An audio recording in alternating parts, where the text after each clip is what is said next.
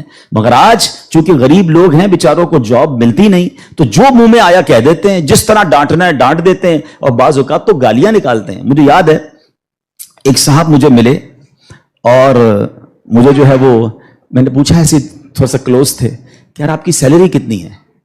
اب یہ تھوڑی چند سالوں پرانی بات ہے، he is not that much professional, normal سا انسان تھا، منشی ٹائپ کے جیسے ہوتے ہیں نا، تو کہتے 80,000 تنخواہ ہے۔ میں نے کہا ماشاءاللہ تنخواہ تو اچھی ہے۔